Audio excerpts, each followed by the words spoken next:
Mulki police ಠಾಣಾ ವ್ಯಾಪ್ತಿಯಲ್ಲಿ ನಡೆದ ಬೈಕ್ ಕಳ್ಳತನ ಪ್ರಕರಣಕ್ಕೆ ಸಂಬಂಧಿಸಿ ಇಬ್ಬರು ಆರೋಪಿಗಳನ್ನು ಪೊಲೀಸರು ಬಂಧಿಸಿ ಒಂದು ಬೈಕ್ ಮತ್ತು 2 ಮೊಬೈಲ್ ಫೋನ್ಗಳನ್ನು ವಶಪಡಿಸಿಕೊಂಡಿದ್ದಾರೆ.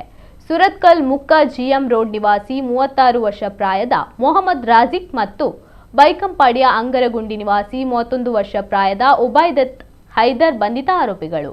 ಮುಲ್ಕಿ ಜಂಕ್ಷನ್ನ ಅಪೋಲೋ ಫಾರ್ಮಾ ಬಳಿ ನಿಲ್ಲಿಸಿದ್ದ ಹೊಂಡಾ ಯೂನಿಕಾರ್ನ್ ಬೈಕ್ ಮೇ 18ರಂದು ಕಳವಾಗಿದ್ದು, ಈ ಬಗ್ಗೆ ಪೊಲೀಸ್ ಠಾಣೆಯಲ್ಲಿ ಕೇಸು ದಾಖಲಾಗಿತ್ತು. ತನಿಖೆ ನಡೆಸಿದ ಮುಲ್ಕಿ ಠಾಣೆಯ ಪಿಎಸ್ಐ ಮತ್ತು ಅಪರಾಧ ತನಿಖಾ ವಿಭಾಗ ತಂಡ ಕಾರ್ಯಾಚರಣೆ ನಡೆಸಿ ಇಬ್ಬರು ಆರೋಪಿಗಳನ್ನು ಬಂಧಿಸಿದೆ.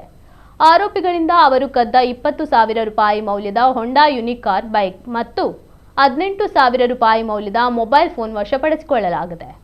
ಆರೋಪಿಗಳನ್ನು ನ್ಯಾಯಾಲಯಕ್ಕೆ ಹಾಜರುಪಡಿಸಲಾಗಿದೆ. ಬಂಧಿತರಿಬ್ಬರು ಹಳೆ ಆರೋಪಿಗಳಾಗಿದ್ದಾರೆ.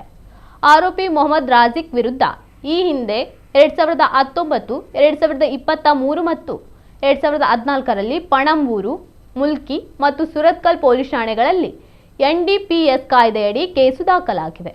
ಆರೋಪಿ ಉಬೈದತ್ ಹೈದರ್ ವಿರುದ್ಧ ಈ ಹಿಂದೆ ಪಣಂಬೂರು ಪೊಲೀಸ್ ಠಾಣೆಯಲ್ಲಿ ವಿವಿಧ ಆರೋಪಗಳಿಗೆ ಸಂಬಂಧಿಸಿ 2002ರಲ್ಲಿ 1 ಕೇಸು ಹಾಗೂ 2014ರಲ್ಲಿ 3 ಪ್ರತ್ಯೇಕ ಪ್ರಕರಣಗಳು ದಾಖಲಾಗಿದ್ದವು ಎಂದು ಪೊಲೀಸರು ತಿಳಿಸಿದ್ದಾರೆ.